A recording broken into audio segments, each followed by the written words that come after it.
So how do you get that bundle of exclusive rights? Once your creative work is fixed in a tangible medium, your rights, your copyrights attach automatically. You don't have to do anything. And where people get confused is when it comes to copyright registration. You get the rights automatically.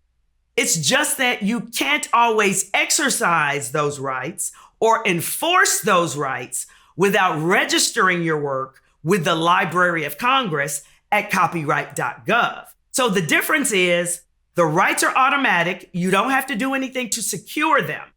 If someone were to, let's say, steal your work or use it without your permission, you are free to let them know, hey, I am the owner of those rights. Cease and desist, which basically means stop doing what you're doing because I'm the owner. If they don't stop and you have to take them to court, that's when you're going to need to have that registration. And it's best to register your works with the Copyright Office within 3 months of publication. Publication means basically within 3 months of distributing your work to the public or releasing it. You should register your works within that 3-month period of time. However, that's the ideal. You can register your works anytime you want, even up until the time you're about to go into court. But the earlier you register your works with the Copyright Office, the more benefits you get from that registration. What are some of the benefits you get from copyright registration? Well, if you have to sue someone or take them to court, the very first thing you have to prove is that you own the copyrighted work. And the easiest way to do that is just to show them your registration. So that's why it's so important to register as soon as possible after you create the work so that you have proof of ownership when you go into court. In addition, there's 2 really valuable benefits you get. One we call statutory damages. Statutory damages are different from, let's say, lost profits that you have to prove. What if it's a situation where you can't prove how much money you lost, or you can't prove how much the other person made?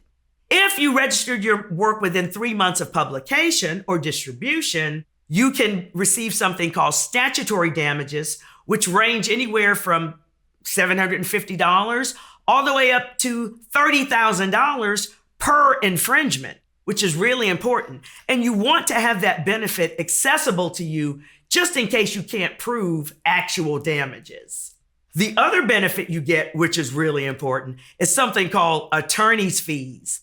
Remember, copyright is a federal statute, which means it has to be litigated in federal court. And sometimes attorneys who practice in federal court are kind of expensive. So you would hate to win your case. Let's say you won $30,000 in your judgment, but your legal fees were $30,000. So if you register your work within 3 months of publication, you also receive attorney's fees, which means not only do you get your judgment, you get your attorney's fees on top of that. Very important benefit.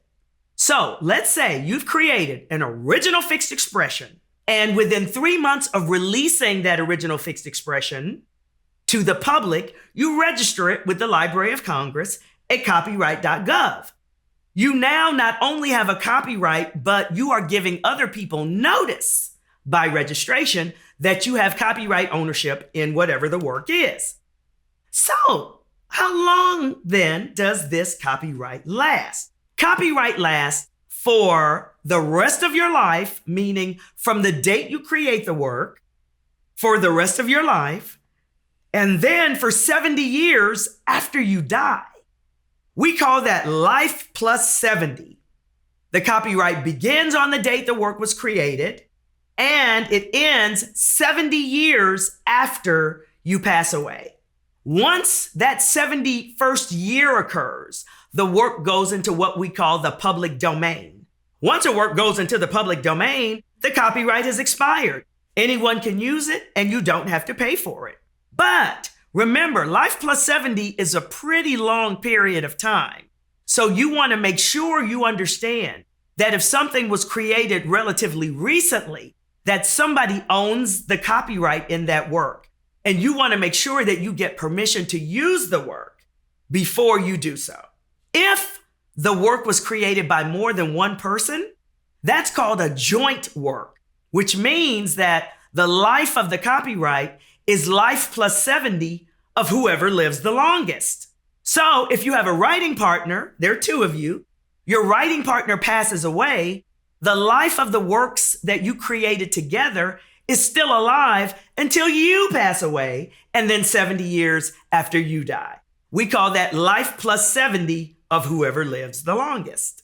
By the way, it's important to know that if you do create a work with someone else and it's considered a joint work because you intended for two copyrightable parts to be combined, let's say the lyrics and the music, then it's important to know that you both own that work jointly and equally. You have an equal, undivided interest in the work, unless you have a contract that says otherwise. So without a contract that says how much percentage of the work is yours and what percentage of the work is your partner's, without that contract, you both own it equally and undividedly.